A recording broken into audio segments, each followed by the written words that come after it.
The cold December wind howled through the gaps in the barn walls like a wounded animal, and Katherine Vale knew she was going to die. Her whole body shook with fever and exhaustion as another contraction tore through her swollen belly, so fierce that she had to bite down on her own sleeve to keep from screaming. Her husband had left her here 3 days ago, promising to return with supplies, but she knew better now. Thomas had abandoned her, just like he had abandoned every promise he had ever made. She was alone in this frozen barn somewhere outside Ventura, California in the winter of 1883, with nothing but thin blankets and the terror of bringing a baby into a world that had already proven so cruel. The barn belonged to someone, she knew that much. There were tools hanging on the walls, horse blankets stacked in the corner, and the smell of animals lingered even though the stalls stood empty. Whoever owned this place had probably headed south for the winter or gone to town. Katherine had stumbled upon it while searching desperately for shelter when the December cold snap hit the California coast harder than anyone expected. Her body burned with fever even as her fingers turned blue from the cold. The baby inside her kicked and pushed, ready to enter the world whether she was ready or not.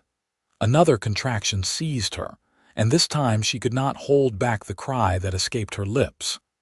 The sound echoed in the empty barn, swallowed quickly by the wind. She was going to have this baby alone. She was going to die alone. The thought should have terrified her more than it did, but Katherine was too tired to feel much of anything except the pain. That was when she heard the horse. At first, she thought it was her fever making her imagine things, but then she heard it again. Hooves on frozen ground, the snort of a horse, and then footsteps. Heavy boots on wood. The barn door swung open, letting in a blast of frigid air and the gray light of late afternoon. What in God's name? The voice was deep, masculine, and so shocked that Katherine almost laughed despite everything. She turned her head, trying to see through the haze of pain and fever. The man standing in the doorway was tall, broad-shouldered, wearing a heavy coat and a wide-brimmed hat covered in frost. His face was shadowed, but she could see his eyes widening as he took in the sight of her huddled in the corner of his barn, clearly pregnant and clearly in trouble. "Help me," Katherine managed to whisper. "Please." The man crossed the space between them in 3 long strides, dropping to his knees beside her.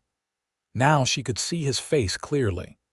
He looked to be in his late 20s, with strong features, dark hair, and green eyes that showed both concern and determination.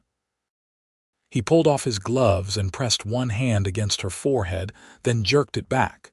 "You are burning up." His voice was rough with worry. "How long have you been here?" 3 days, Katherine said. Another contraction started building, and she grabbed his arm without thinking. "The baby is coming. I cannot stop it." The man's face went pale, but he did not pull away. Instead, he looked around the barn quickly, assessing the situation with the practiced eye of someone used to making fast decisions. "This barn is too cold. You will both die if you stay here. Can you ride?"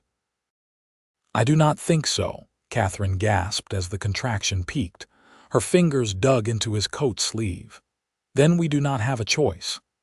He stood up, shed his coat, and wrapped it around her shoulders. Then he bent down and lifted her into his arms as though she weighed nothing. Katherine wanted to protest, to tell him to put her down, but another wave of pain took her breath away. The man carried her out into the bitter cold, and Katherine saw his horse tied near the barn door.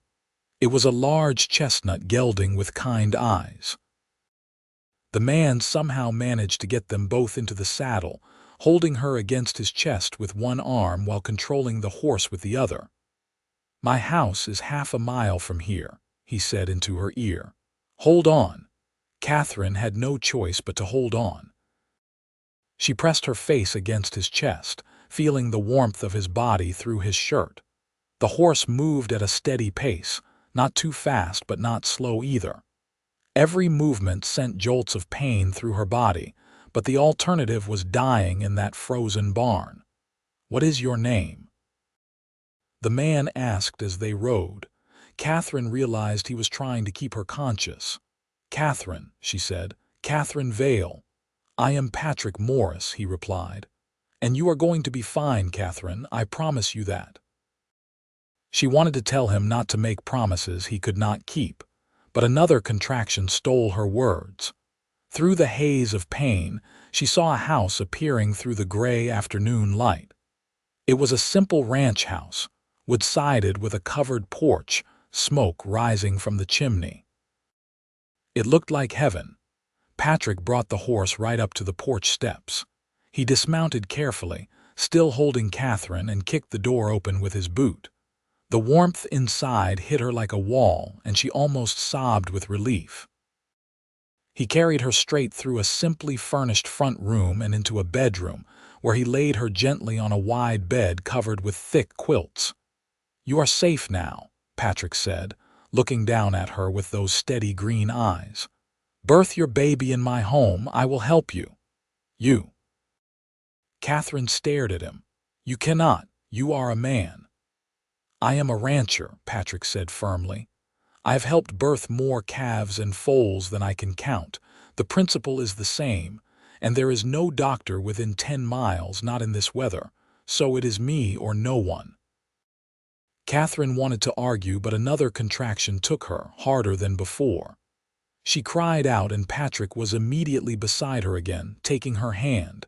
"How far apart are the pains?" he asked. "I do not know," Katherine gasped. "Close, very close." Patrick nodded. "Then we do not have much time. I need to check how far along you are. I know it is not proper, but there is no propriety in childbirth." Katherine was too exhausted and in too much pain to care about propriety. She nodded, and Patrick moved with efficient, gentle hands. His face was serious and focused, and despite everything, Katherine felt herself trusting him. He had not asked questions about her husband or how she ended up alone in his barn. He had simply helped. "The baby is coming soon," Patrick said. He went to the washstand and poured water into the basin, scrubbing his hands thoroughly. Then he brought towels, clean linens, and a knife that he held in the flame of the lamp beside the bed. "Have you done this before?" "No," Katherine whispered. "This is my first." Patrick's expression softened. "Then you are very brave. I am going to be honest with you, Katherine. This will hurt, and it will be hard, but women have been doing this since the beginning of time. Your body knows what to do, you just have to work with it." The next hours were the hardest of Katherine's life. The pain came in waves that seemed endless, each one building on the last until she thought she could not bear another second. But Patrick was there through all of it, never leaving her side, holding her hand when she needed it, wiping her forehead with cool cloths, speaking to her in that calm, steady voice that became her anchor in the storm of agony. "You are doing well," he kept saying. "Just breathe. That is it. Breathe through it." Katherine lost track of time. The room grew darker as evening fell, but Patrick lit lamps that filled the space with warm, golden light. At some point, he helped her out of her wet, dirty clothes and into one of his clean shirts, handling her with such careful respect that she wanted to cry for reasons that had nothing to do with the pain. "I need to push," she gasped suddenly, gripped by an overwhelming urge. "Then push," Patrick said. He was at the foot of the bed now, ready to catch the baby. "Push as hard as you can, Katherine." She bore down with everything she had, screaming with the effort. Once, twice, 3 times. "I see the head." Patrick's voice was excited now. "One more, Katherine. Give me one more big push." Katherine gathered every ounce of strength she had left and pushed with all her might. She felt something give way, felt a sudden relief, and then heard the most beautiful sound in the world, a baby crying. "It is a boy," Patrick said, his voice filled with wonder. He wrapped the baby in a clean towel and held him gently, using the cloth to clean the infant's face. The baby wailed lustily, his face red and wrinkled and perfect. "You have a son."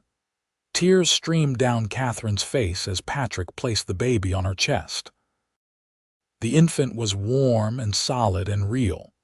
He had dark hair and blue eyes and tiny fists that waved in the air.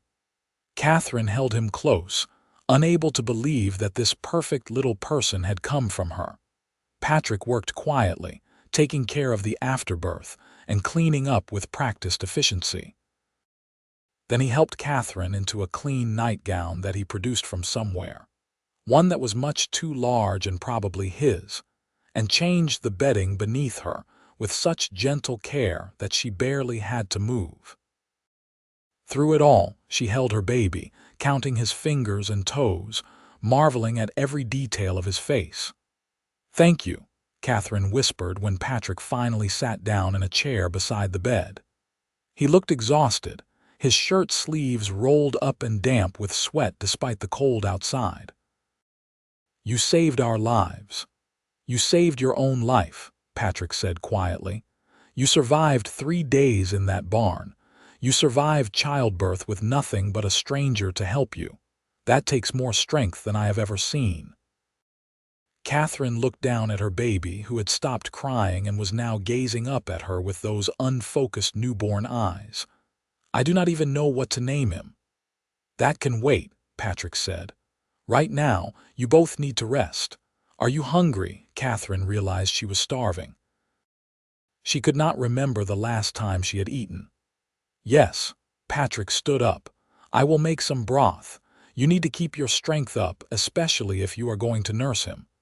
He left the room, and Catherine heard him moving around in the kitchen. The baby made little snuffling noises against her chest, and she felt milk starting to come in, her body doing what it needed to do. When the baby rooted against her, she helped him find her breast, gasping at the strange sensation as he latched on and began to suck strongly. Patrick returned a little while later with a bowl of beef broth and some bread.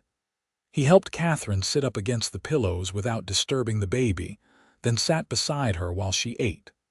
The broth was rich and hot, and Catherine felt strength flowing back into her body with each swallow. "Where is your husband?" Patrick asked quietly. Catherine had been expecting this question. "He left me in that barn 3 days ago. He said he was going for supplies, but I do not think he is coming back." Patrick's jaw tightened.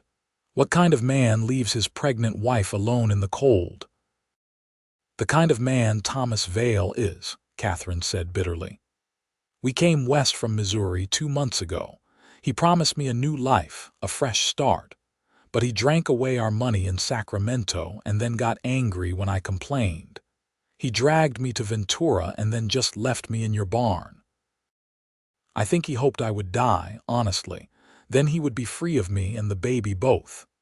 "I am sorry," Patrick said, and the genuine compassion in his voice made Catherine's eyes sting with fresh tears. "No one deserves that." "I was a fool to marry him," Catherine said. "Everyone told me not to. He was charming when he wanted to be, but he was also a drunk and a liar. I just did not want to see it." Patrick was quiet for a moment, watching the baby nurse. "You are not a fool. You believed in someone. That is not foolish. That is human." Catherine looked at him, really looked at him. Patrick Morris had a strong, honest face. His hands were calloused from hard work, but they had been so gentle with her and the baby. He had taken in a complete stranger, helped her through the most vulnerable moment of her life, and asked for nothing in return. "Why did you help me?" she asked. "Most men would have ridden for the doctor and left me in the barn." "I could not do that," Patrick said simply. "You would have died before I got back, and besides, I am not most men." "No," Catherine agreed softly. "You are not." Over the next few days, Catherine learned more about Patrick Morris. He was 28 years old and had owned this ranch for 5 years, since his father died and left it to him. He raised horses and cattle, doing most of the work himself with just occasional help from a ranch hand who lived in town. He had never been married, though he admitted he had come close once to a girl who had chosen city life over being a rancher's wife. "I cannot say I blamed her," Patrick said as he changed the dressing on Catherine's body, checking for infection with the same matter-of-fact efficiency he did everything. "This is a hard life. The winters can be brutal, even here in California. The work never stops. It takes a certain kind of person to love it." "Do you love it?" Katherine asked. Patrick smiled, and it transformed his whole face. "I do. I love working with the animals. I love watching the land change with the seasons. I love the quiet and the space. Some people would go mad with the loneliness, but I find peace in it." Katherine understood what he meant. There was something deeply peaceful about this ranch house with its simple furnishings and the sound of the wind outside. She felt safer here than she had felt in years, maybe ever. The baby, whom she had finally named Samuel after her father, was thriving. He nursed eagerly and slept well, waking only a few times each night. Patrick had fashioned a cradle from a wooden box and some blankets, placing it beside Catherine's bed. He never complained about the late-night crying or the disruption to his life. Instead, he seemed to take genuine pleasure in the baby's presence. Katherine watched Patrick with Samuel and felt something stirring in her chest. When Patrick held the baby, talking to him in a gentle voice, showing him the frost patterns on the window or the way the firelight danced, Katherine felt her heart constrict. This was what a father should be. This was what a husband should be. Kind, patient, present. But she was married, even if Thomas had abandoned her. And Patrick had given no indication that he saw her as anything other than someone who needed his help. By the end of the first week, Katherine was strong enough to leave the bedroom. Patrick had helped her walk a little each day, and now she could move around on her own, though she still tired easily. She insisted on helping with the household tasks, despite Patrick's protests that she should rest. "I have been resting for a week," Katherine said firmly. "I will go mad if I cannot do something useful." So they fell into a routine. Patrick worked outside with the animals while Katherine took care of the house and the baby. She cooked meals from the supplies Patrick had stocked, simple fare but hearty. She washed clothes and linens, mending things she found that needed repair. She kept the fires going and the floors swept. In the evenings, they sat together by the fireplace while Samuel slept in his cradle, and they talked. Katherine learned that Patrick had lived his whole life in California. He had been born in San Francisco but moved to Ventura with his parents when he was young. His mother had died when he was 15, and he had helped his father run the ranch until the older man passed 5 years ago. "You have any other family?" Katherine asked. "A sister," Patrick said. "Emma. She married a banker and moved to Los Angeles. We write letters, but I do not see her often. She thinks I am crazy for staying out here alone."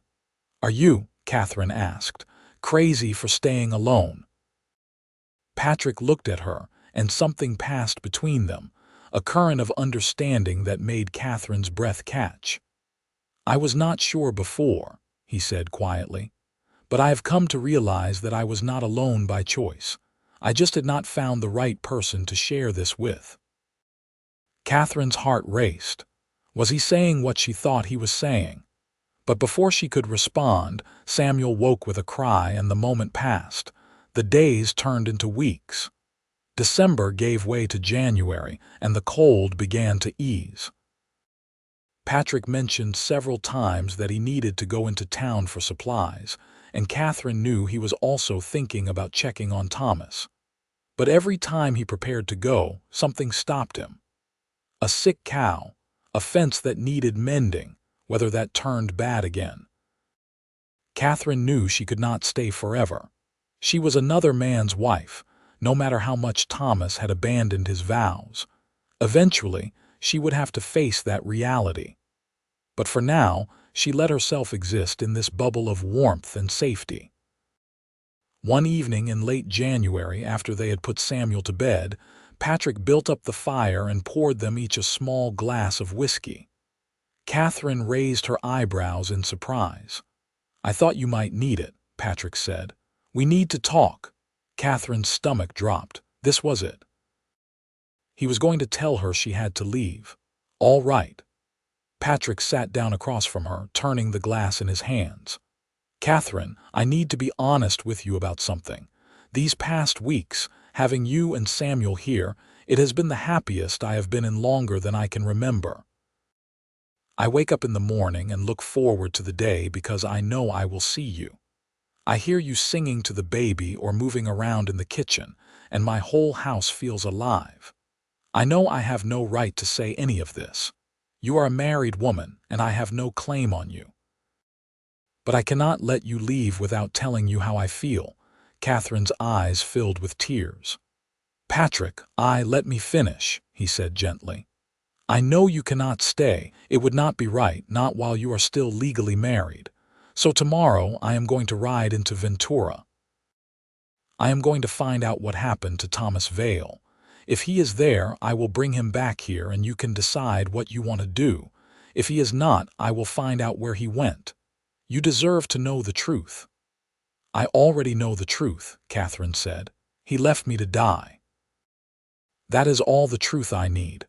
"Maybe," Patrick said, "but you need to know it officially. You need to be free of him legally and properly. And then," he paused, looking down at his glass, "and then, if you would consider it, I would like to court you properly.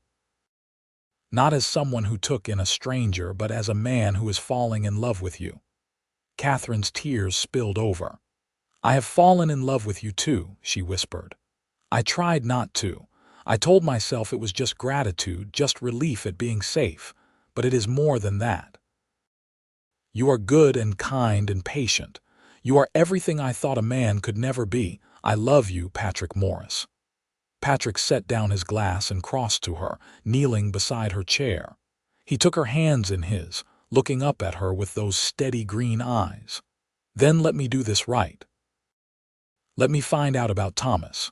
Let me make sure you are free, and then let me spend the rest of my life making you happy." Katherine nodded, unable to speak past the lump in her throat.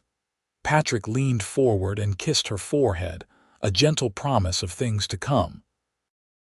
The next morning, Patrick rode into Ventura.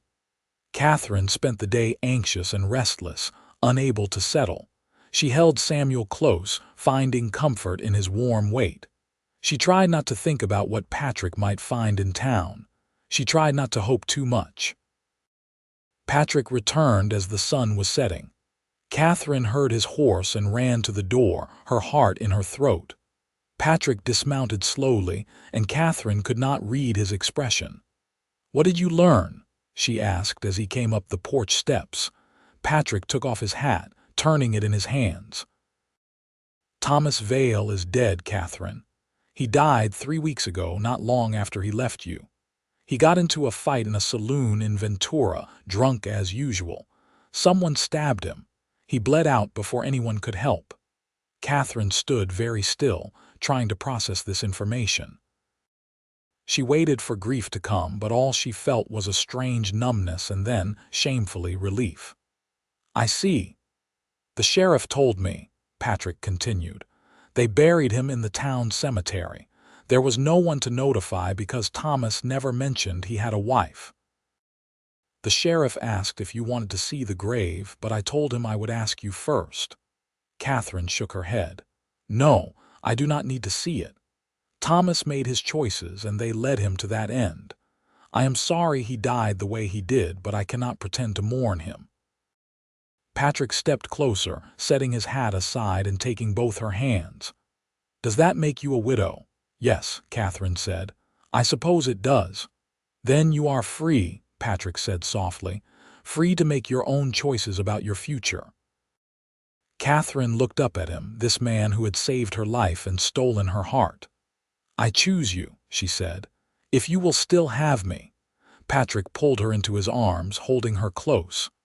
I will have you today, tomorrow, and every day after that if you will let me."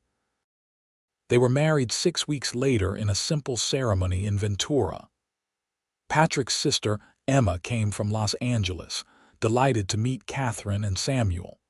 The local minister performed the ceremony in the small church, and afterward, they had dinner at the hotel with the few friends Patrick had in town. Katherine wore a simple blue dress that Emma had brought as a gift. She held Samuel during the ceremony, and when the minister asked if anyone objected, the baby chose that moment to let out a happy gurgle that made everyone laugh. Patrick slipped a plain gold band on Katherine's finger, and when he kissed her as his wife, Katherine felt as though her whole life had been leading to this moment. The first year of their marriage was hard in some ways and wonderful in others. Katherine learned what Patrick had meant about the ranch being difficult work. There were early mornings and late nights, animals that got sick, fences that needed constant repair, and the endless physical labor of keeping everything running. But there was also joy in the work. Katherine learned to ride a horse, tentatively at first and then with growing confidence. She learned to help Patrick with the livestock, holding calves steady while he checked them over, feeding the chickens and collecting eggs, even helping to deliver a foal one spring night. Samuel grew from a tiny infant into a fat, happy baby who laughed easily and loved being outside. Patrick doted on him as though he were his own blood. He built a wooden high chair for Samuel to sit in during meals and carved toys for him to play with. He walked the floor with the baby when he was teething, never complaining about lost sleep. "You are a good father," Katherine told him one evening as she watched Patrick show Samuel how to stack wooden blocks. "He is a good boy," Patrick said, "and you are a wonderful mother." By the time Samuel was 2 years old, Katherine was pregnant again. This time, she was not afraid. She knew Patrick would be there, and she knew her body could do this. The pregnancy was easier than her first, perhaps because she was not starving and terrified and alone. Patrick was even more protective of her this time around, insisting she rest and not work too hard. Katherine found it both endearing and frustrating. "I am not made of glass," she told him when he tried to take the laundry basket from her hands. "I know," Patrick said. "But I was not there for the beginning of your first pregnancy. Let me take care of you now." Their daughter was born on a warm summer evening in July of 1885. The birth was faster and easier than Samuel's had been, and this time, Patrick caught his own daughter, tears streaming down his face as he wrapped her in a blanket and placed her in Katherine's arms. "She looks just like you," Patrick said, touching the baby's dark hair with one gentle finger. They named her Rose, and she was as sweet-natured as her name suggested. Samuel was fascinated by his little sister, always wanting to help feed her or rock her cradle. Katherine watched her little family and felt blessed beyond measure. The ranch prospered over the next few years. Patrick's reputation for breeding quality horses grew, and buyers came from as far as San Francisco to purchase his stock. Katherine managed the finances, discovering she had a good head for numbers. Together, they expanded the house, adding 2 more bedrooms and a larger kitchen. Emma visited often, bringing her own children to play with Samuel and Rose. The 2 women became close friends, and Katherine was grateful to have another woman to talk to, someone who understood the particular challenges and joys of ranch life. In the winter of 1887, Katherine found herself pregnant again. She was 30 years old now, and this pregnancy was harder than the previous 2. She tired easily and felt sick well into the 4th month. Patrick worried constantly, but Katherine assured him that everything was fine. Their second son was born in April of 1888, a big, healthy boy with Patrick's green eyes and Katherine's dark hair. They named him James, after Patrick's father, and he completed their family. Samuel was 5 now and loved having a baby brother. Rose, at 3, was less impressed and jealous of the attention the baby received, but she came around eventually. As the years passed, Katherine sometimes thought back to that frozen barn and the terrified woman she had been. That woman felt like a stranger now. The Katherine who existed in Patrick's arms, who ran this ranch alongside him, who raised these 3 beautiful children, was someone entirely different. She was stronger, braver, happier than she had ever imagined possible. On their 10th wedding anniversary, Patrick took Katherine up to a hill that overlooked their ranch. It was a clear spring day and they could see for miles. The house, bigger now than when Katherine had first arrived, sat nestled in the valley. The barns and corrals were well maintained, filled with good horses and cattle. Smoke rose from the chimney, where Emma was watching the children for the afternoon. "You remember what you said to me the night I found you?" Patrick asked, his arm around Katherine's waist. "I said a lot of things," Katherine replied. "Most of them probably incoherent." Patrick smiled.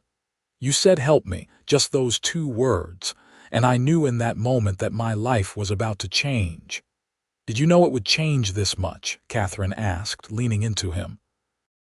"No," Patrick admitted. "I thought I would help you through the birth and then help you get back on your feet. I never imagined I would fall in love with you. I never imagined you would become my whole world." Katherine turned to face him, reaching up to touch his face. There was gray in his beard now, lines around his eyes from squinting into the sun, but to her, he was as handsome as the day she had first seen him. "You saved my life." "You saved mine too," Patrick said. "I just did not know I needed saving until you arrived." They stood there for a long time, looking out over the life they had built together. In the distance, Katherine could hear her children playing, their laughter carrying on the wind. She thought about Samuel, who was already showing an interest in the horses and would probably take over the ranch someday. She thought about Rose, who was smart and fierce and would probably run circles around all of them by the time she was grown. She thought about James, still a baby but already showing signs of his father's steady nature. "I want to give you something," Patrick said. He reached into his pocket and pulled out a piece of paper. "I have been working on this for months." Katherine unfolded the paper and saw that it was a deed. A deed to the ranch with both their names on it. "Patrick, this is your family's land." "It is our family's land," Patrick corrected. "Everything I have is yours, Katherine. It always has been, but I wanted to make it official. This ranch belongs to both of us equally. If anything ever happens to me, you will never have to worry about someone trying to take it from you." Katherine's eyes filled with tears. She knew what this gesture meant. In 1893, women had few legal rights. Most property remained in their husbands' names, and widows often found themselves at the mercy of male relatives or lawyers. Patrick was ensuring that she would always be protected, always be secure. "Thank you," she whispered. "For this, for everything." Patrick kissed her, long and deep, the kind of kiss that still made her heart race even after 10 years of marriage. "Thank you for saying yes when I asked you to stay. Thank you for building this life with me. Thank you for loving me." They walked back down the hill hand in hand, toward the house where their children waited.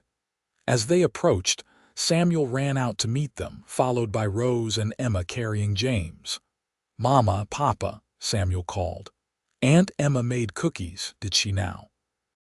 Patrick said, swinging Samuel up onto his shoulders. "Well, we had better get inside before your sister eats them all." "I would not," Rose protested, but she was already running toward the house.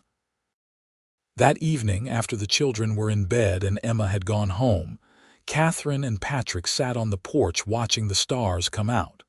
The spring air was cool but not cold, and Katherine pulled Patrick's arm more tightly around her. "Are you happy?" Patrick asked. Katherine thought about the question. She thought about the scared, desperate woman who had nearly died in a barn 10 years ago. She thought about everything that had happened since then. The fear and pain of Samuel's birth. The gradual falling in love with a quiet cowboy who had asked for nothing in return for his kindness. The wedding that had felt like a new beginning. The hard work and simple joys of building a life together. The births of Rose and James. The countless mornings waking up beside Patrick, the countless evenings falling asleep in his arms. "I am happier than I ever knew was possible," Katherine said. "You gave me everything, Patrick. A home, a family, a purpose, love. You gave me a reason to live when I thought I had none left." "You gave me all of those things too," Patrick said. "Before you came, I had a house. Now I have a home. I had land and animals. Now I have a family. I thought I was content, but I was just existing. You taught me what it means to truly live." They sat in comfortable silence for a while, listening to the night sounds of the ranch. An owl hooted in the distance. The horses moved quietly in the barn. A coyote called from somewhere far away. "You ever think about that night?" Katherine asked. "The night you found me?" "All the time," Patrick said. "I think about how easily it could have gone differently. If I had not decided to check the barn that day, if I had waited until morning, if I had not been able to help you with the birth. There are so many moments where we could have lost everything." "But we did not," Katherine said firmly. "We are here. We are together. That is what matters." Patrick pulled her closer. "You are right, and I plan to spend every day we have left making sure you never regret choosing to stay with me." "I could never regret it," Katherine said. "Loving you is the best decision I ever made." The years continued to pass, bringing changes and challenges but also deep contentment. Samuel grew into a young man who loved the ranch as much as his father did. He was 14 now in 1897, tall and strong, already taking on more responsibility with the horses. Patrick taught him everything he knew, and Katherine watched with pride as her son learned to be a good, honorable man like his father. Rose was 12, smart and spirited, already talking about becoming a teacher. She loved books and learning, and Katherine and Patrick made sure she had access to every book they could find. They knew that Rose was destined for things beyond the ranch, and they wanted to support her dreams.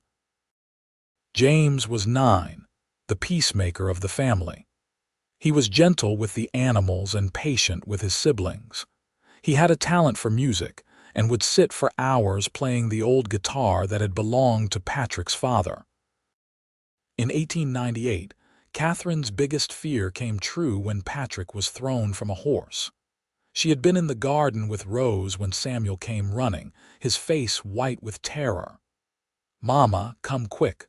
Papa fell." Katherine ran faster than she had run in years, her heart in her throat. She found Patrick lying on the ground near the corral, conscious but clearly in pain. His leg was bent at an unnatural angle. "Do not move," Katherine commanded, dropping to her knees beside him. She looked up at Samuel. "Ride to town and fetch the doctor. Now." Samuel mounted his horse and took off at a gallop. Katherine sent Rose to get blankets and water, then turned her attention back to Patrick. His face was gray with pain, but he managed a weak smile. "Seems I am not as young as I used to be," he said.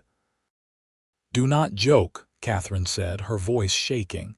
"You are hurt." "I know," Patrick said. He reached up and touched her face. "But I will be fine. You will make sure of it." The doctor came and confirmed that Patrick's leg was badly broken. He set it and said that Patrick would need to stay off it for at least 8 weeks, possibly longer. Patrick, who had never been sick a day in his life, was a terrible patient. He hated being confined to bed, hated not being able to work. But Katherine was firm with him. "You saved my life once," she told him. "Now let me save yours. You will rest, and you will heal, and you will not argue with me about it." Patrick grumbled but obeyed, and to everyone's surprise, having Patrick forced to rest brought unexpected benefits. He spent more time with the children, really talking to them and listening to their dreams and fears. He taught James to play the guitar. He helped Rose with her studies. He talked to Samuel about running the ranch, sharing knowledge and wisdom he had never had time to articulate before.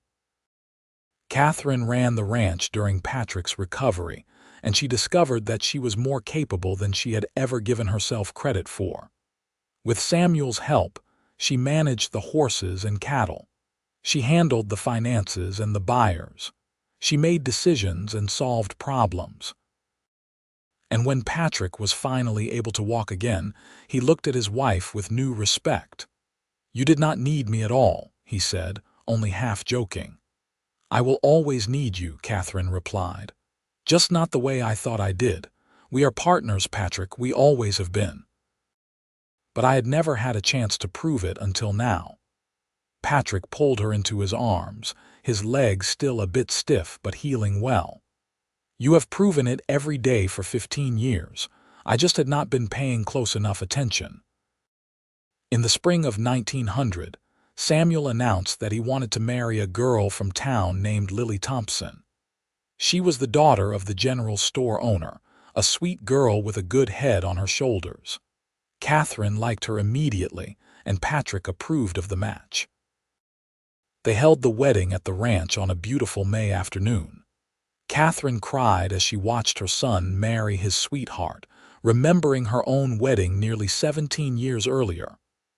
Patrick stood beside her, his arm around her waist, and she knew he was thinking the same thing.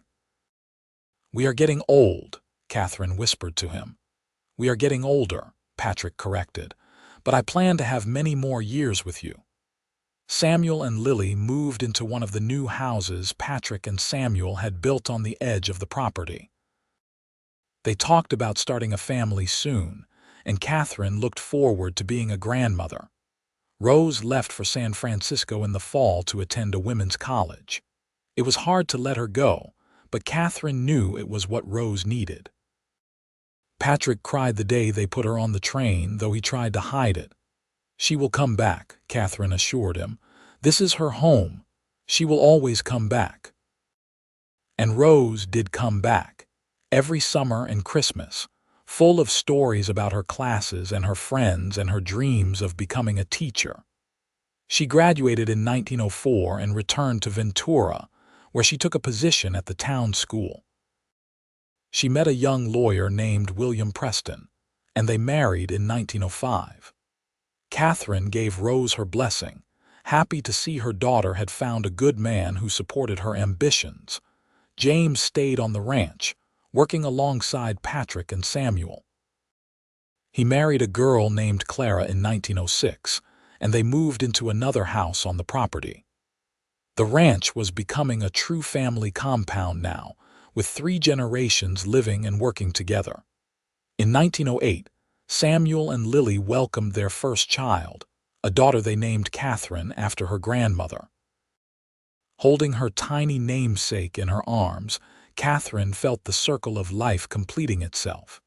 She was 51 years old now, her hair more gray than dark, her hands showing the wear of years of hard work. But she had never felt more blessed. Patrick was 53, still strong but moving a bit slower than he used to. He spent more time letting Samuel and James handle the day-to-day operations of the ranch, while he focused on training the horses, which had always been his real passion. One evening, as they sat on the porch watching the sunset, Katherine reflected on everything that had happened since that frozen December night 25 years earlier. "You ever wonder what would have happened if you had not gone to that barn that day?" she asked Patrick. Patrick was quiet for a long moment. "I try not to," he finally said. "Because imagining a life without you and Samuel and Rose and James and all our grandchildren, it is too painful to consider. Finding you that day was not just me saving your life, Katherine. It was the universe giving me the greatest gift I could have ever received. Katherine leaned her head on his shoulder. I used to think I was cursed. After everything that happened with Thomas, after ending up in that barn, I thought God had abandoned me, but I was wrong. God was leading me to you. All of it, the pain and the fear and the suffering, it was all leading me here. I am glad you ended up in my barn, Patrick said. Katherine laughed. That is a strange thing to say. Maybe, Patrick agreed, but it is true.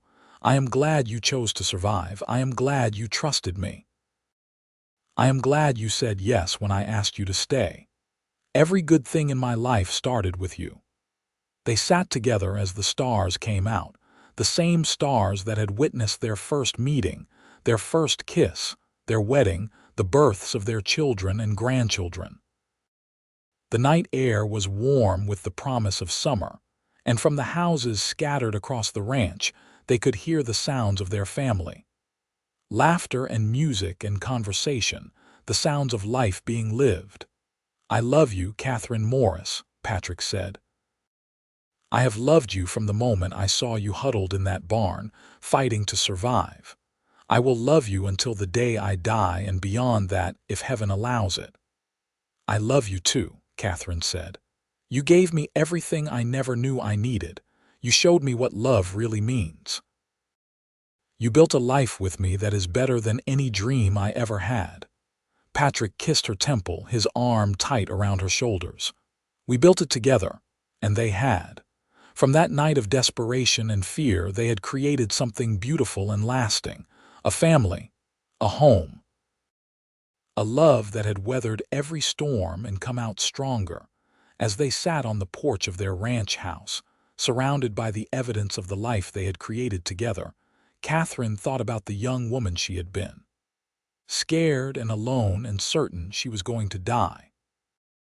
If she could go back and tell that woman what the future held, she would hardly believe it. But then again, maybe that was the nature of grace. You never saw it coming until it arrived in the form of a cowboy on a cold December evening, ready to offer help without asking for anything in return.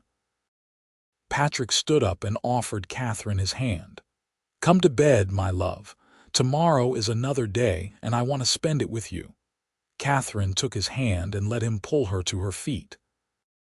They walked into the house they had shared for 25 years, past the pictures on the walls that chronicled their life together. Their wedding photograph, faded now but still showing the joy on both their faces. Pictures of the children at various ages. Pictures of the ranch growing and expanding. Pictures of grandchildren, new and perfect.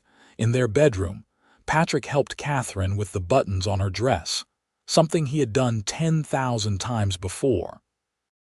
His hands were familiar and warm, and Katherine felt the same flutter of excitement she had felt as a young bride.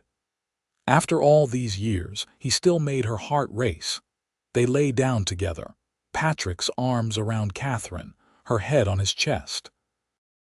She could hear his heartbeat, steady and strong, the most comforting sound in the world. "Good night, my love," Patrick whispered. "Good night," Katherine replied.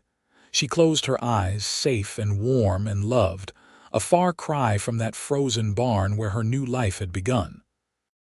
Patrick's breathing evened out as he fell asleep, and Katherine lay awake a little longer, counting her blessings. A good man who loved her, healthy children and grandchildren, a home that was filled with laughter and love, a ranch that prospered, a life that had exceeded every expectation.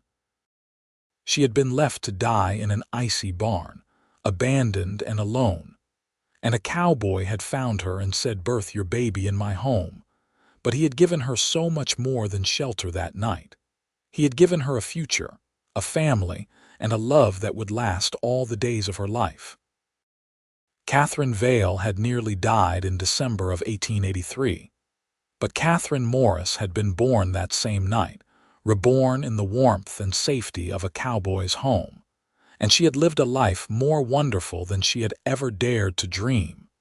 The years continued to pass in a gentle rhythm. Samuel and Lily had 3 more children, giving Katherine and Patrick 7 grandchildren in total. James and Clara added 3 more to the count. Rose and William, living in town, had 2 children who visited the ranch every chance they got.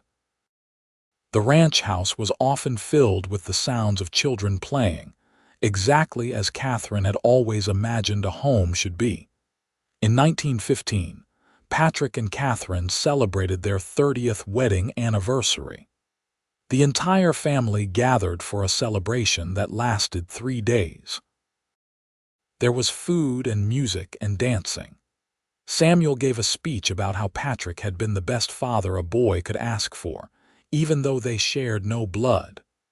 Rose cried as she talked about how her mother had shown her that women could be strong and capable and still tender and loving.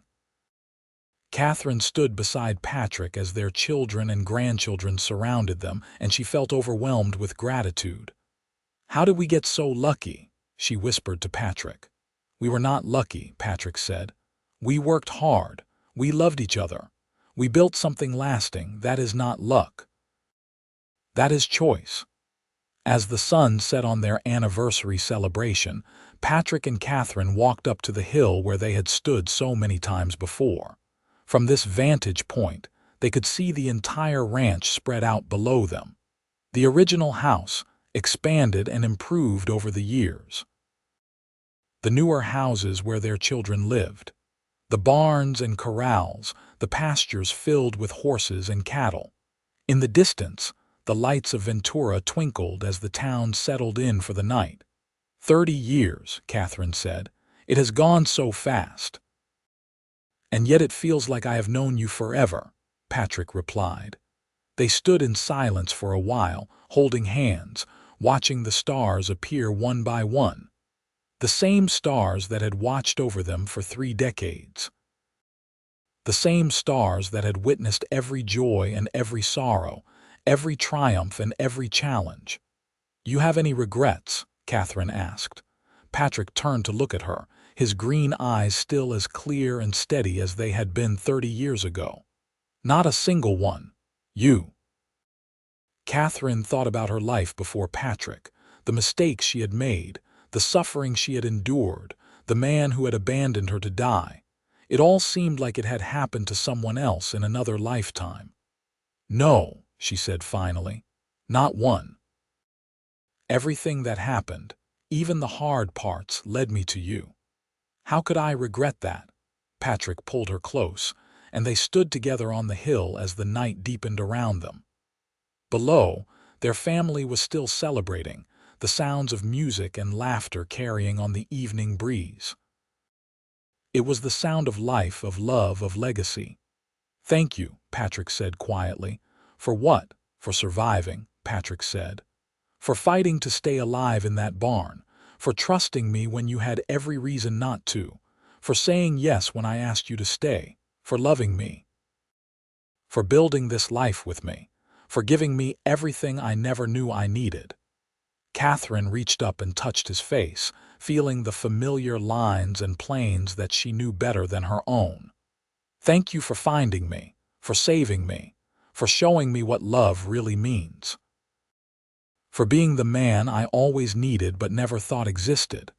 They kissed, a gentle kiss full of 30 years of love and partnership and shared life.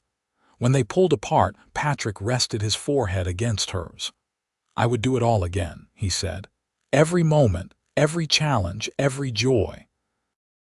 All of it, just to have you by my side." "Me too," Katherine whispered.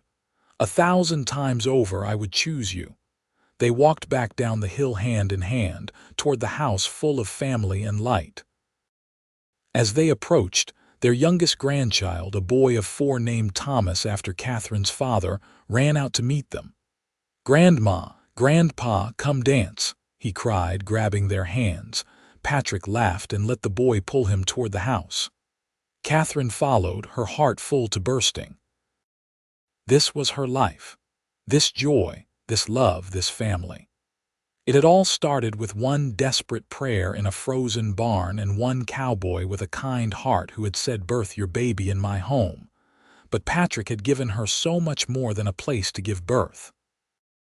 He had given her a home in every sense of the word, a place to belong, a place to be loved, a place to become the person she was meant to be.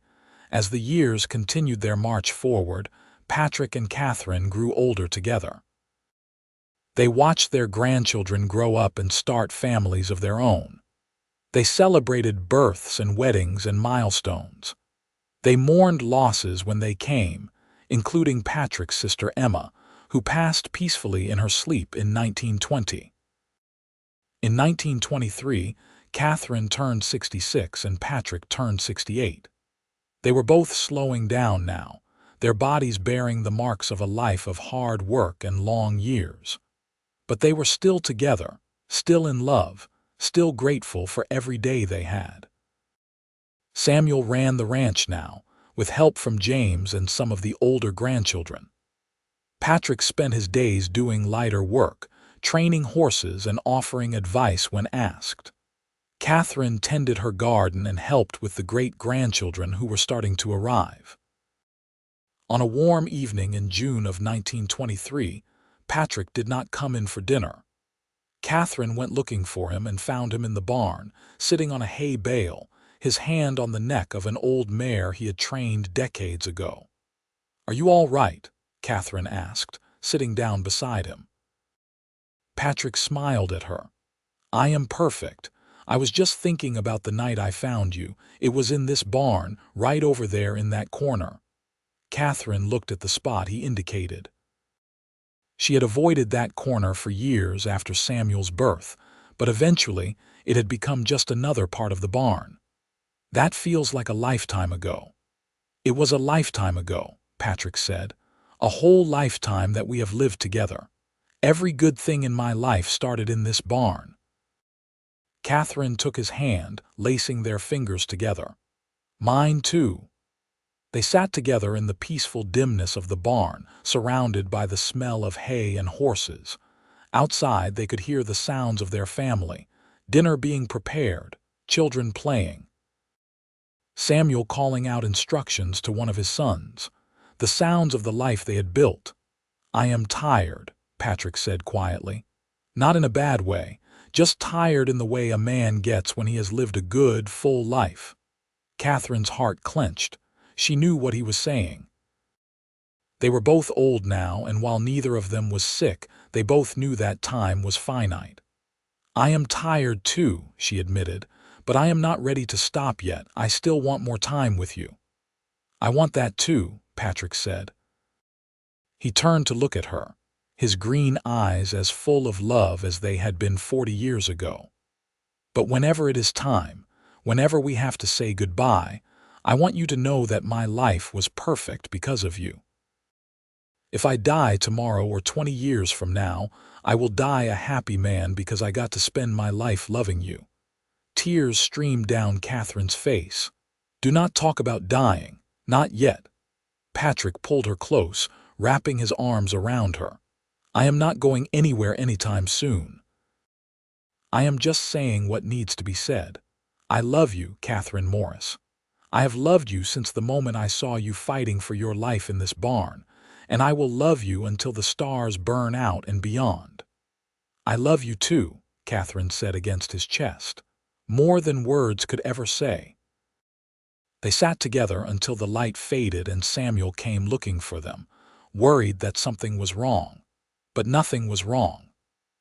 Patrick and Katherine were exactly where they were meant to be, together in the barn where their love story had begun 40 years earlier. Patrick lived another 7 years, dying peacefully in his sleep in February of 1930 at the age of 75.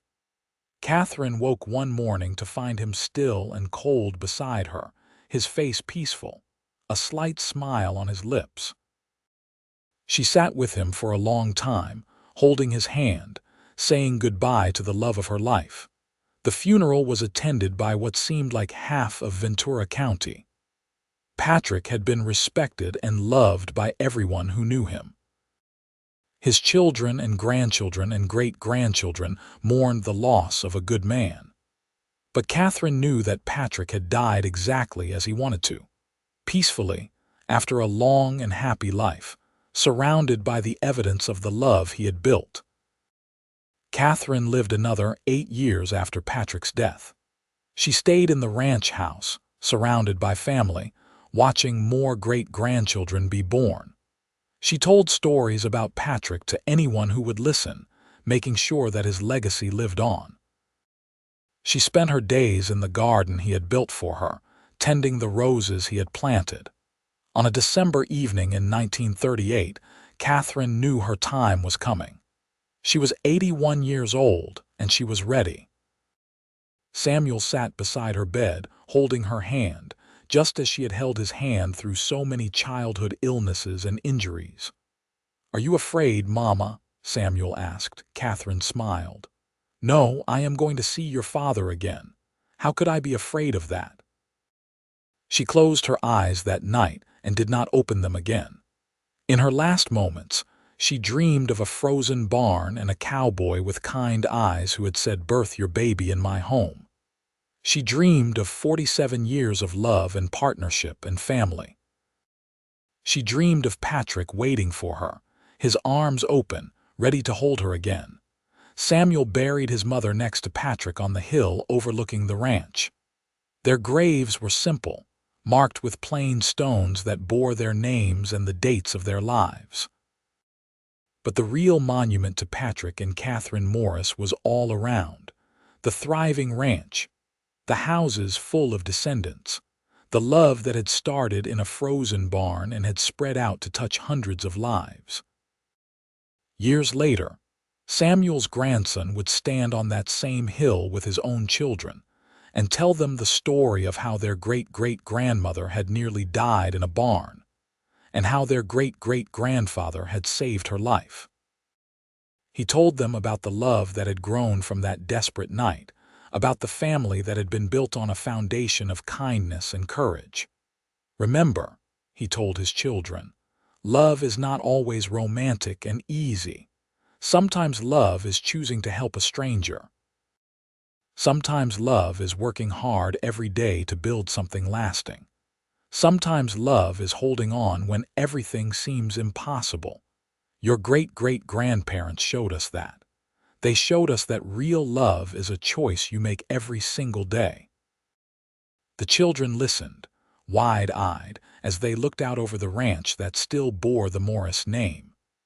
They could not have known that the woman in the story had once been a scared young girl who thought her life was over. They could not have imagined that the cowboy hero had once been a lonely man who thought he would never find love.